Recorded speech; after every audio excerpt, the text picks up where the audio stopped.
ప్రేక్షకులకి నమస్కారం. గోపురానికి స్వాగతం.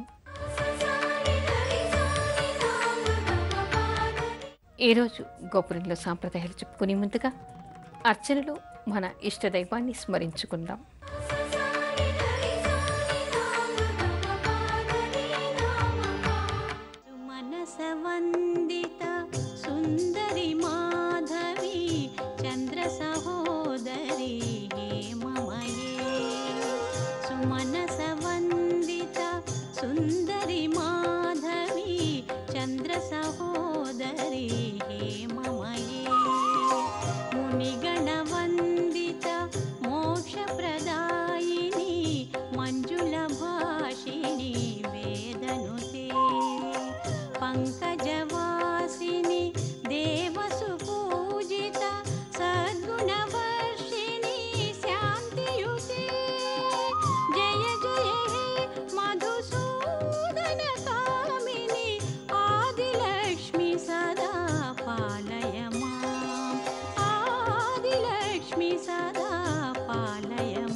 శుభకార్యాల్లో మామిడి తోరణాలు ఎందుకు కడతారు?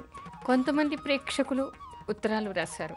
ప్లాస్టిక్ తోరణాలు గుమ్మాలకి కట్టుకోవచ్చా, ప్లాస్టిక్ పువ్వుల తోరణాలు గుమ్మాలకి కట్టుకోవచ్చా అనేటువంటి ప్రశ్నలు వేశారు.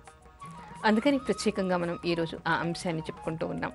అసలు గుమ్మాలకి ఏ ఆకులతో తోరణాలు కట్టుకోవాలి, గుమ్మాలకి ఏ ఏ సందర్భాల్లో మనం తోరణాలు కట్టుకోవాలి అనేటువంటి విషయం ఆధునికులు తెలుసుకోవాలి.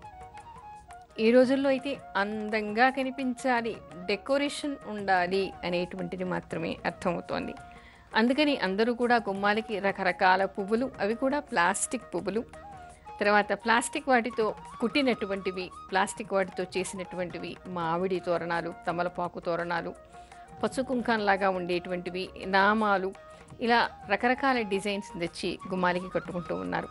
బట్టతో చేసినటువంటి అనేక డిజైన్స్ కూడా మనకి కనపడుతూ ఉన్నాయి. వెల్వెట్తో చేసినటువంటి అనేక డిజైన్స్ కనపడుతూ ఉన్నాయి. ఇవన్నీ కూడా గుమ్మాలకి తోరణాలుగా కట్టుకుంటూ ఉన్నారు. అసలు గుమ్మాలకి తోరణాలు ఎందుకు కట్టుకోవాలి, గుమ్మాలకి తోరణాలు కట్టుకోవడం వల్ల ఎలాంటి ఫలితాలు ఉంటాయి, ఏ ఏ ఆకులు ఏ పువ్వులు తోరణాలకి వాడాలి అనేటువంటి విషయాన్ని, ఏదైనా ఒక పని చేస్తున్నామంటే దానిలోని ప్రయోజనాన్ని కూడా ఆధునికులు తెలుసుకోవాలి. అయితే ఇక్కడ మనకి అనాది నుంచే శాస్త్రీయంగా తెలిసేటువంటి విషయం ఏమిటంటే, ఒక శుభకార్యం వచ్చింది, ఒక పండగ వచ్చింది, ఏదైనా సరే వరలక్ష్మి వ్రతం కానీ, వినాయక చవితి కానీ, దసరా కానీ, దీపావళి కానీ, సంక్రాంతి కానీ, ఉగాది కానీ ఇత్యాదివి ఎన్నో రకాల మనకి పెద్ద పండుగలు వస్తూ ఉంటాయి. అంతేకాకుండా గృహప్రవేశమని, లేదా మనకి ఉపనయనమని, వివాహం అని అనేక రకాల శుభకార్యాలు కూడా ఇంట్లో జరుగుతూ ఉంటాయి. అలాంటి సందర్భాల్లో కూడా మనం తోరణాలు కట్టుకుంటాం. అరటి స్తంభాల్ని పక్కన పెడుతూ ఉంటాం. ఆ తర్వాత మామిడాకుల తోరణాల్ని కట్టుకుంటాం. బంతి పువ్వులతో ఉన్నటువంటి తోరణాల్ని కూడా మనం కట్టుకుంటాం. అయితే బంతి పువ్వుల్ని ఎందుకు కట్టుకోవాలి, మామిడాకులే ఎందుకు కట్టాలి? ఉగాది సందర్భంలో మాత్రం తప్పనిసరిగా వేప పువ్వులు ఉన్నటువంటి వేప కొమ్మల్ని కూడా గుమ్మాలకి వేలాడతీస్తారు. అయితే వేప కొమ్మల్ని ఎందుకు వేలాడతీస్తూ ఉన్నారు, వేపాకుల్ని ఎందుకు గుమ్మాలకి కడుతూ ఉన్నారు, తర్వాత మామిడాకుల్ని మాత్రమే ప్రతి శుభకార్యంలో మనం ఎందుకు వాడుతున్నాం అనేటువంటి విషయాన్ని తెలుసుకోవాలి. ఇక్కడ శుభకార్యం అనగానే 10 మంది మన ఇంటికి వస్తారు. ఒక పండగ కానీ, ఒక పెళ్ళి కానీ, ఒక సందర్భం ఏర్పడింది అంటే 10 మంది వస్తారు. వచ్చినప్పుడు ఏమవుతుందంటే 10 మంది వదిలేటువంటి కార్బన్ డైఆక్సైడ్ మనకి బాగా ఎక్కువ అవుతుంది. అంటే మన ఇంటిలో మనకి ప్రాణవాయువు తక్కువ అవుతుందన్నమాట. అందుకని ప్రతి గుమ్మానికి మనం మామిడాకులు కట్టుకుంటే దాని ద్వారా వచ్చేటువంటి ఆక్సిజన్ మనకి అందుతుంది. అక్కడ వాతావరణ కాలుష్యం లేకుండా అది మనని కాపాడుతుంది, ప్రాణవాయువు లోపించకుండా అది మనని కాపాడుతుంది. కాబట్టి మనం మామూలుగా మామిడాకుల్ని కట్టుకోవడం, అంటే పువ్వుల్ని అక్కడ అలంకరణగా పెట్టడం, ఒకటి చూడడానికి లక్ష్మీప్రదంగా ఉంటుంది. అంటే మామిడాకులు ఎక్కడ ఉంటాయో, ఎక్కడ పువ్వుల తోరణాలు ఉంటాయో అక్కడ లక్ష్మీ నివాసం ఉంటుంది అని కూడా మనకి సంప్రదాయం చెప్తోంది. అది శుభకార్యం అప్పుడు లక్ష్మీ నివాసం ఉన్నట్టు కనిపిస్తే, కళకళలాడుతూ కనిపిస్తే అందంగా, ఆనందంగా, పవిత్రంగా, శుభాయమానంగా మనకి కనిపిస్తుంది. అందుకని శుభకార్యాలు రాగానే, పండగలు రాగానే మనం చక్కగా కింద కడపకి పసుపు పూసేసి, కుంకుమ బొట్లు పెట్టేసి, చక్కని ముగ్గులు పెట్టేసి గుమ్మంలో, ఆ తర్వాత మామిడాకులతో తోరణాలు కట్టి, పక్కన అరటి స్తంభాలు నిలబెట్టి చక్కగా పూల తోరణాలు మనం కడతాం. బంతి పూలతో తోరణాలు కడతాం. అంటే మామిడి ఆకుల వలన మనకి ఆక్సిజన్ ఎక్కువగా విడుదల అవుతుంది. కాబట్టి మనం అక్కడ మామిడాకుల్ని కడతాం. వేపాకుల్ని కట్టడానికి ఏమిటంటే ఉగాది ముందర మాత్రమే మనం ఈ పని చేస్తాం. ఉగాది ఎప్పుడు ఎందుకంటే ఎండాకాలం వచ్చేస్తోంది. ఎండాకాలం వచ్చిందంటే మనకి సెగ్గడ్డలు ఇలాంటివన్నీ వస్తాయి. వైరస్ ఎక్కువగా వ్యాపించేటువంటి అవకాశం ఉంది. కాబట్టి దాన్ని తీసేటువంటి శక్తి, దాని నుంచి కాపాడేటువంటి శక్తి ఈ వేపకు ఉంది అనేటువంటి సంకేతం మనకి అందులో కనిపిస్తుంది. అంటే కేవలం అది కట్టుకోగానే మనకి సరిపోతుందని ఇక్కడ అర్థం కాదు. అది కట్టుకోవడం వల్ల మనకి దానివల్ల అనేక ప్రయోజనాలు ఉన్నాయి అనేటువంటి విషయం అది అక్కడ సంకేతంగా మనకి కనిపిస్తుంది. ఇకపోతే మామిడి ఆకులు, అసలు మామిడి ఆకులో ఉండేటువంటి ఔషధీ గుణాలు ఏమిటి అనేటువంటి విషయం కూడా తెలుసుకోవాలి. కొన్ని పండగల్లో కొన్ని మనకి సంకేతకాలుగా ఋషులు చెప్పారు. అంటే మామిడాకు ఏమిటంటే ఎవరికైనా సరే ఏదైనా ఒక వ్రణం అంటే ఒక కురుపు అయిందనుకోండి, ఒక పుండు అయిందనుకోండి, మామిడి ఆకు ఎండిన మామిడి ఆకును కాల్చేసి ఆ బూడిద దాని మీద కొంత నెయ్యితో కానీ నువ్వుల నూనెతో కానీ రాచేస్తే వెంటనే ఆ పుండు మానిపోతుందిట. అంతేకాదు, ఎవరైనా పరీక్షించి చూడండి, నోటిలో పొక్కులు కురుపులు అస్తమానం వస్తుండేటువంటి వాళ్ళు లేలేత మామిడి చిగుళ్ళని వేడి నీళ్ళల్లో వేసి కషాయంలాగా కాచేసి ఆ నీళ్లతో పుక్కిలిస్తే వెంటనే నోరు పరిశుభ్రపడుతుంది, నోట్లో ఉండేటువంటి పుండ్లన్నీ మానిపోతాయి. అంటే అలాంటి శక్తి మామిడి ఆకుకు ఉంది. తోరణాలు కట్టుకోవడం వలన కేవలం మనకి ప్రయోజనం ఆక్సిజన్ విడుదల చేయటం మాత్రమే కాదు, మనకి ఎప్పుడైనా ప్రమాదకర పరిస్థితి ఏర్పడి పిల్లలకి ఎవరికైనా ఏదైనా కట్ అయినా ఏదైనా అయినా పుండైనా వెంటనే ఉన్నటువంటి ఒక ఆకును రాలేసి దాన్ని కాల్చేసి ఆ పొడిని వచ్చినా కూడా అక్కడ వాళ్ళకి అది ఔషధంలాగా పనిచేస్తుంది. అంటే ఇంట్లో రెడీమేడ్ వైద్యంలాగా మనకి అది ఉంటుందన్నమాట. ఆ తర్వాత బంతిపూలని కడతాం. బంతిపూలని ఎందుకు కట్టాలి? బంతిపూలని కట్టడానికి కారణం ఏమిటి? పొలాలు చేలల్లో కూడా గట్ల మీద అంటే ఒక్కొక్క దగ్గర గట్టులాగా కట్టి ఉంటుంది. అంటే ఒక చేనికి ఒక పొలానికి మధ్యలో మనకి గట్టులాగా కట్టి ఉంటాయి. ఆ గట్ల మీద బంతిపూలని వేస్తూ ఉంటారు. అంతేకాదు, ఇళ్లల్లో కూడా బంతిపూల తోరణాలు కడుతూ ఉంటారు. అసలు బంతిలో ఉండేటువంటి శక్తి ఏమిటో తెలిస్తే అందరికీ ఆశ్చర్యం వేస్తుంది. అనేక రకాల పురుగుల్ని, క్రిమికీటకాలని, బ్యాక్టీరియాని అది లాక్కుంటుంది, ఆకర్షిస్తుంది అన్నమాట. ఆకర్షించటం వల్ల దానిలో ఉండేటువంటి వాసనకి, దానిలో ఉండేటువంటి రంగుకి అనేక రకాల బ్యాక్టీరియా అనేది ఆకర్షిస్తుంది అనమాట. అంటే పంట పొలాల్లో గట్ల మీద చెట్లు పెరిగి ఆ పువ్వులు పోయటం వల్ల ఏమవుతుందంటే పొలాల మీదికి అనేక క్రిమికీటకాలు వెళ్లకుండా, వైరస్ వెళ్లకుండా అది పంటని రక్షిస్తుంది ఒక రకంగా ఇండైరెక్ట్గా. అదేవిధంగా గుమ్మాల్లో కట్టుకోవడం వల్ల కూడా గుమ్మం లోపలికి దాటి ఎలాంటి క్రిమికీటకాలు, బ్యాక్టీరియా లోపలికి రాకుండా బంతిపూలు కాపాడతాయి. అందుకని బంతిపూల తోరణాలు కడతారు, మామిడాకుల తోరణాలు కడతారు. ఉగాది సందర్భంలో మనకి వేపాకులు కూడా కడతారు. అయితే ఇక్కడ ప్రశ్న, ప్రేక్షకులు అడిగినటువంటి ప్రశ్న ఏమిటంటే ప్లాస్టిక్ తోరణాలు కట్టుకోవచ్చా? ప్లాస్టిక్ తోరణాలు కట్టుకోవడం వలన ఆ కాసేపు కాస్త అందంగా కనిపిస్తుందేమో కానీ దానిలో ప్రయోజనం మాత్రం మృగ్యం. ఈ రోజుల్లో మరికొన్ని కూడా కనిపిస్తూ ఉన్నాయి. అనేక రకాలుగా డిజైన్స్ వేలాడి తీసి గుడ్డ మీద కానీ లేదా వెల్వేట్ గుడ్డ మీద కానీ రకరకాల డిజైన్స్ చేసి నామాలు పెట్టి, ఇంకేదో పువ్వులు పెట్టి, ఇంకేదో పెట్టి, స్టిక్కర్లు పెట్టి, దాని మీద బిందీస్ పెట్టి, ఇంకేవో పెట్టి దాన్ని తయారు చేస్తూ ఉన్నారు. వాటిని గుమ్మాలకి వేలాడు తీస్తారు. బాగానే ఉంది. అయితే ఇక్కడ జరిగేది ఏమిటంటే దాని మీద దుమ్మంతా పడుతుంది. ఆ దుమ్ము గాలి వచ్చినప్పుడు లోపలికి కొట్టుకొని వస్తూ ఉంటుంది. అది అట్రాక్ట్ చేసినటువంటివి ఇప్పుడు పువ్వుల మీద, బంతి పువ్వుల మీద ఉంది అంటే ఆ బంతి పువ్వులో దగ్గరికి వెళ్ళిన తర్వాత ఆ క్రిమి చచ్చిపోతుంది. కానీ అదే మనం ప్లాస్టిక్వి, వెల్వేట్వి పెట్టుకోవటం వల్ల దాని నుండి వచ్చేటువంటి దుమ్ము, గాలి, దానికి అంటుకునేటువంటి బ్యాక్టీరియా, ఆ గుడ్డ మీద అంటుకునేటువంటి బ్యాక్టీరియా అంతా కూడా గాలి బాగా వచ్చినప్పుడు అవి లోపలికి కూడా వచ్చేటువంటి అవకాశం, తద్వారా మనకి తుమ్ములు, అలర్జీ కూడా వచ్చేటువంటి అవకాశాలు ఏర్పడతాయి. అయితే ప్లాస్టిక్ పువ్వుల్ని పెట్టుకోండి, కానీ మధ్య మధ్యలో దుమ్ము దులిపి వాటిని కడుగుతూ ఉండండి. కడగటం వల్ల వాటి అందం పోతుంది. అవి పెట్టినప్పుడు ఒక 10 రోజులో 15 రోజులు అందంగా కనిపిస్తాయి, కానీ ఆ తర్వాత దానివల్ల ప్రయోజనం ఎలాంటిది ఉండదు అనేటువంటి విషయాన్ని తెలుసుకోవాలి. అయితే శుభకార్యాల్లో మనం మామిడాకులు పెట్టుకుంటే చూడ్డానికి అందం, లక్ష్మీప్రదం, తర్వాత మనకి ప్రాణవాయువును అందిస్తుంది, మనకి ఆరోగ్యాన్ని చేకూరుస్తుంది అనేటువంటి విషయాన్ని తెలుసుకోవాలి.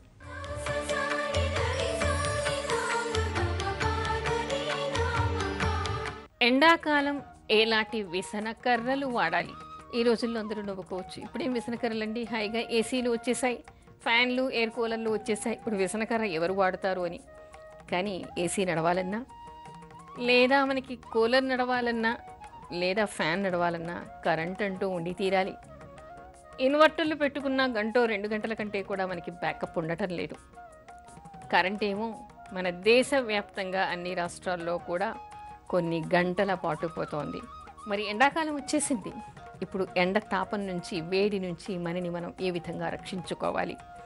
అసలు నిజానికి ఏసీ కంటే కూడా, కూలర్ కంటే కూడా, ఫ్యాన్ కంటే కూడా మనకి ఆరోగ్యప్రదమైనటువంటిది విసనకర్ర. అయితే ఆ విసనకర్ర కూడా ఎలాంటిది ఉండాలి? మనకు అసలు ఎండాకాలం వస్తే శాస్త్రం ఏం చెప్తోందంటే తప్పనిసరిగా బ్రాహ్మణ్ణి పిలిచి, లేదా పేదవాళ్ళకైనా తప్పనిసరిగా ఒక కుండలో నీళ్లు, కొత్త కుండలో నీళ్లు, ఒక విసనకర్రని దానం చేయండి, పుణ్యం వస్తుంది అని మనకి శాస్త్రం చెప్తోంది. ఎండాకాలం ప్రత్యేకంగా విసనకర్రలు దానం చేయాలిట. ఎందుకు అంటే మనం దేనితో ప్రయోజనాన్ని పొందుతున్నామో ఆ ప్రయోజనం ఇంకొకళ్ళకి కూడా, లేని వాళ్ళకి కూడా చేయటం, దానం చేయటం అనేటువంటిది మన సంస్కృతి. అయితే ఈ విసనకర్రలు ఎలా ఉండాలి? ఎలాంటి విసనకర్రలు అయ్యి ఉండాలి? ఎన్ని రకాల విసనకర్రలు మనకి దొరుకుతాయి? దేనివలన ఎలాంటి ఆరోగ్యం మనకి చేకూరుతుంది అనేటువంటి విషయాన్ని కూడా ఈనాడు యువత తెలుసుకోవాలి. అదేమిటి అంటే మనకి విసనకర్రలు ఎన్ని రకాలుగా దొరుకుతాయి? ఈ రోజుల్లో అయితే బయట ప్లాస్టిక్వి కూడా వచ్చేసాయి మనకి. ప్లాస్టిక్ విసనకర్రతో విసురుకోవడం వలన వచ్చేటువంటి ప్రయోజనం ఏమీ లేదు. పేపర్లతో విసురుకోవడం వలన వచ్చేటువంటి ప్రయోజనం ఏమీ లేదు. ఆ కాసేపు వేడిగాలి ఏదైనా ఉంటే వచ్చేటువంటి అవకాశం మాత్రమే ఉంటుంది. కానీ మనకి ఆరోగ్యాన్ని చేకూర్చాలి, చల్లదనాన్ని ఇవ్వాలి, మేహశాంతిని చేయాలి, కంటికి కూడా చలవను చేయాలి. అలాంటి విసనకర్రలు మనకి కావాలి. అంటే దాన్ని దేనితో చేయాలి? మనకి విసనకర్రలు ఎన్ని రకాలుగా దొరుకుతాయి సాంప్రదాయంగా అంటే, ఒకటి వెదురుతో తయారు చేసినటువంటివి విసనకర్రలు అందరికీ తెలుసు, జనబాహుళ్యంలో చాలామందికి తెలుసు ఇది. రెండవది గ్రామీణ ప్రాంతాల్లో కొన్ని చోట్ల మాత్రమే మనకి అందుబాటులో ఉంటాయి. అవి తాటి ఆకులతో చేసినటువంటివి. ఆ తర్వాత మనకి కొన్ని రకాల ఆకులు కూడా మనకి దొరుకుతాయి. తాటి ఆకులతో తయారు చేసినటువంటి విసనకర్రలు, అదేవిధంగా ఈత ఆకులతో తయారు చేసినటువంటి విసనకర్రలు కూడా దొరుకుతాయి. అవి కాకుండా వట్టి వేళ్లతో తయారు చేసినటువంటి విసనకర్రలు కూడా మనకి అందుబాటులో ఉంటాయి.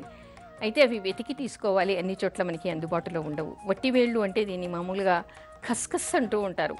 అయితే ఈ రోజుల్లో ఈ ఖస్ఖస్ అనేటువంటిది ఏదో పిచ్చిగడ్డి తెచ్చేసి కోలన్ల వెనక పెట్టేసి ఖస్ఖస్ అంటూ ఉన్నారు. అది కాదు, వట్టి వేళ్ళు అనేటువంటి ఒక ప్రత్యేకమైనటువంటిది మనకి దొరుకుతుంది. అది ఆయుర్వేద షాపుల్లో అడిగితే మాత్రమే అది లభ్యం అవుతుంది. వాటితో తయారు చేసినవి ఆయుర్వేద షాపుల్లో మాత్రమే కొనుక్కోండి. ఎక్కడంటే అక్కడ కొంటే అది వట్టి వేళ్ళు మాత్రం కావు. వట్టి వేళ్ళు ఎలా ఉంటాయంటే అసలు అవి నీళ్లు చల్లగానే కమ్మటి చందనపు వాసన వస్తుంది, గుబాళింపు వస్తుంది. అసలు అది తడిపి దానితో విసురుకుంటే గది అంతా కూడా గుబాళింపుగా ఉంటుంది, చందనపు వాసన గుబాళిస్తూ ఉంటుంది, గదంతా కూడా వాతావరణం మారిపోతుంది, కమ్మని గాలి, చల్లని గాలి వస్తుంది, సువాసనలు వెదజల్లుతుంది. ఇది వట్టివేళ్లతో ఉండేటువంటి గుణం ఏమిటి? మనకి ఉండేటువంటి వేడి తాపాన్ని తీసేస్తుందనమాట. ఉష్ణతాపాన్ని పూర్తిగా తీసేసి మేహశాంతిని చేస్తుంది, మనస్సుకు ప్రశాంతత చేకూరుస్తుంది, కళ్ళకి కూడా చలవ చేస్తుంది. అందుకని వట్టివేళ్ల విసనకర్రలు చాలా విశిష్టమైనటువంటివి, వాటితో విసురుకోవచ్చు. కాకపోతే తర్వాత ఉండేటువంటిది తాటి ఆకు. తాటి ఆకు విసనకర్రని ఒకసారి తడిపేసి తడిపిన విసనకర్రతో విసురుకోవాలి.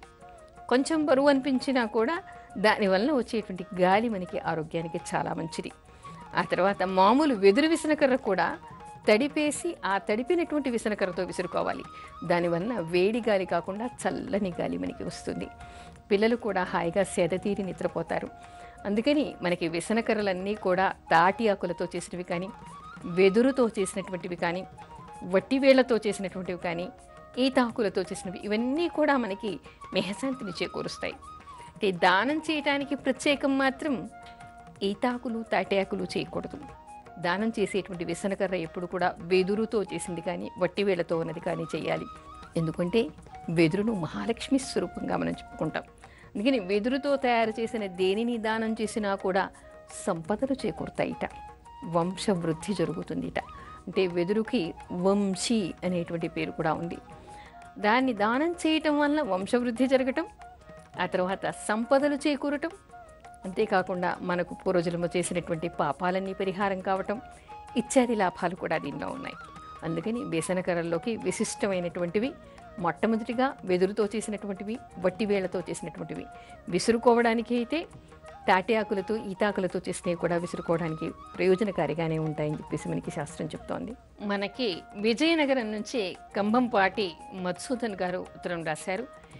వీరి సందేహం ఏమిటి అంటే, సింహాసనంలో విగ్రహాలను ఏ విధంగా పెట్టుకోవాలి, పెద్దవాళ్ళు ఎవరు వంశపారంపర్యంగా మాకు చెప్పలేదు, ఇంట్లో ఎలాంటి పద్ధతులు తెలియవు, అదేవిధంగా సంకల్పం ఏ విధంగా చేసుకోవాలి అని మీరు అడుగుతూ ఉన్నారు. సంకల్పం చేసుకోవడం అంటే మీకు పుస్తకాల్లో కూడా రాసి ఉంటుంది. ముందు ఆచమనం చేయటం, పూజకి కూర్చునే ముందే దేశకాలాన్ని స్మరణ చేస్తూ ఏ దేవుడి పూజ చేస్తున్నారో దాన్ని స్మరణ చేస్తూ మీ నామగోత్రాల్ని కూడా చెప్పుకుని, మీ మనోభిష్టాల్ని కూడా చెప్పుకుని, ఏ దేవుడికి పూజ చేస్తున్నారో ఆ పూజా విధానాన్ని, తర్వాత మీ మనోభిష్టం ఏమిటో కూడా చెప్పుకుని చేసేటువంటిది సంకల్పం అంటారు. అలా సంకల్పం చేసుకోవాలి. ఆ తర్వాత దేవుళ్ళని ఏ విధంగా సింహాసనంలో పెట్టాలి అన్నారు. సింహాసనం అంటే మనకి మామూలుగా ఇత్తడివి వెండివి దొరుకుతూ ఉంటాయి. వాటిలో ఒక మందిరంలాగా ఉంటుంది. కొంతమంది మందహాసం అంటారు, కొంతమంది సింహాసనం అంటారు దీన్ని. దీనిలో దేవుళ్ళని పెట్టడానికి ఒక ప్రత్యేక పద్ధతి అంటూ ఏమీ లేదు. పంచాయతనంలాగా పెట్టాలా అని మీరు అడిగారు. పంచాయతనంలాగా పెట్టాలి అనేటువంటి నియమాలు ఏమీ లేవండి. దానిలో ఉండేటువంటి ప్రదేశాన్ని అనుసరించి ముందుగా వినాయకుడిని పెట్టుకోవడం, ఆ తర్వాత మీకు ఉండేటువంటి విగ్రహాలన్నింటినీ కూడా వరుస ప్రకారం పెట్టుకోవడం చేస్తే సరిపోతుంది తప్ప దీనికి ఒక పద్ధతిగా పెట్టుకోవడం అంటూ ఏమీ లేదు. కాకపోతే లక్ష్మీనారాయణని ఒక పక్కగాను, తర్వాత శివపార్వతుల్ని ఒక పక్కగాను, సుబ్రహ్మణ్య స్వామిని ఒక పక్కగాను, గణపతిని ముందుగాను ఈ విధంగా పెట్టుకుంటే బాగుంటుంది. అంటే చెల్లాచెదరుగా అన్ని విగ్రహాలని పక్కపక్కనగా పెట్టుకోవడం, చేయి తగిలితేవి కింద పడేలాగా పెట్టుకోవడం కాకుండా ఒక పద్ధతిగా పెట్టుకుంటే సరిపోతుంది. అయితే పెట్టుకున్న తర్వాత కూడా నిత్యం విగ్రహారాధన అంటూ ఉంటే తప్పనిసరిగా దీపారాధన చేయాలి. మీరు ఏది వండుకుంటే దాన్ని నివేదన చేయండి, ఏది తింటే దాన్ని నివేదన చేయండి, హారతి ఇవ్వండి, శుభం జరుగుతుంది. అర్చనలో కొన్ని భక్తి గీతాలు.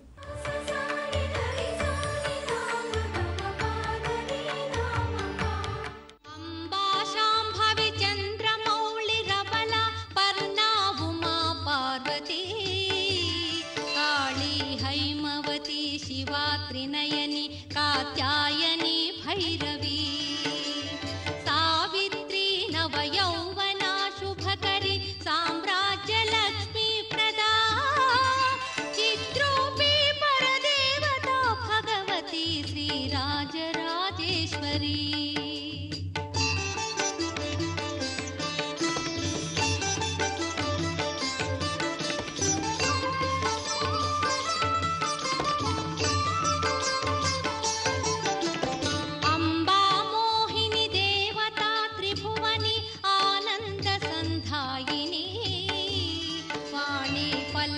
పాణి వేణుమురళి గాన ప్రియాలోలిని కళ్యాణి ఉడు రాజబింబవదన ధూమ్రాక్ష సంహారిణి చిత్రూపి పరదేవత భగవతి శ్రీరాజరాజేశ్వరి.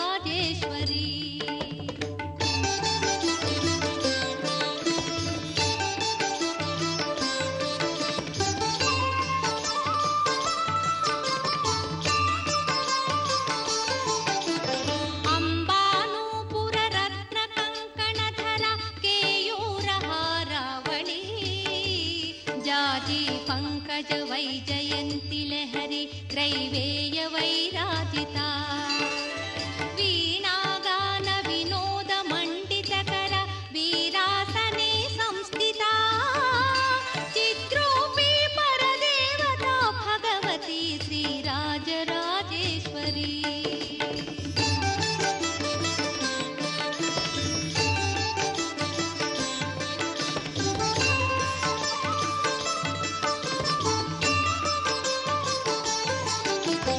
అంబార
గోపురంపై మీ అమూల్యమైన సలహాలు మాకు తెలపండి. మా చిరునామా గోపురం care of Zee Telugu, post box number 102, Khairatabad, Hyderabad 5,04,000.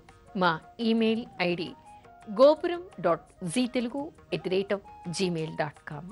తిరిగి రేపటి గోపురంలో మరికొన్ని సాంప్రదాయాలు చెప్పుకుందాం. అంతవరకు సెలవు. నమస్కారం.